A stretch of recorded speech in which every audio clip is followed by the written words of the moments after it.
Get ready for the dictation. Dictation will start in 5 seconds. Start.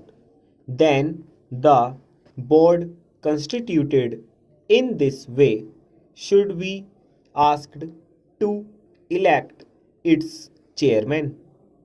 If this procedure is adopted, then the government can see that no big grower is elected to the chairmanship. In that case, only a man who can command a majority in the board will be elected, and that man will see to it that justice is done to all the interests concerned. But here the government, in the name of asking over control of the industry, wants to bureaucratize the whole industry.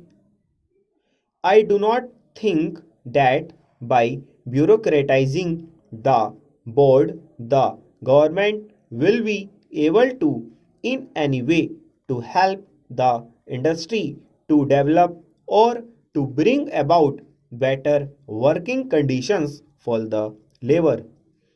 One member in the select committee said that no representation should be given to labor. That is the attitude of the growers. That is the attitude generally of all employers in this country. But is it just on their part to deny representation to labor as well as to the consumers? Certainly, the rights of these people should be recognized, but personally, I do not think that by merely giving representation to labor on the board, the government can do justice to labor on the board. The government can do justice to labor.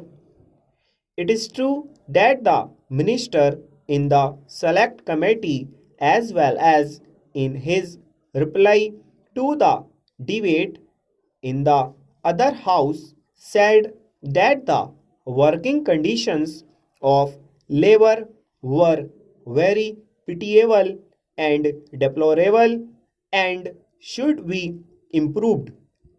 Sir, there was also a petition sent to the Lok Sabha by the employees of the coffee house recommending to the house that their petition should be considered. The employers deny the rights of the workers and they say that they have made all efforts to develop the industry in all these 13 years. At whose cost? It is at the cost of the workers. By paying them low wages, they have made a huge profit, which is expressed in the reply of Mr. Radcliffe to a question of the Honorable Minister for Commerce and Industry that he had been distributing a dividend of 13% in 1 year. In 1 year, he had given 20% dividend. In another year, 27%, and in yet another year, he gave 19% to his shareholders. At the same time, this big dividend is after deducting the expenses including depreciation, taxation, reserve fund, and reserve fund to capital invested. Apart from all these, they have made a net profit so as to distribute an average dividend at 13%. Can anybody imagine that such an industry should be allowed to distribute this high dividend at the cost of the poor labor who actually produced this profit?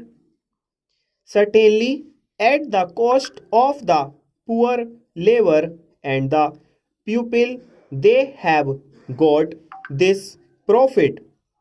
The coffee houses are getting coffee at the rate of rupees 210.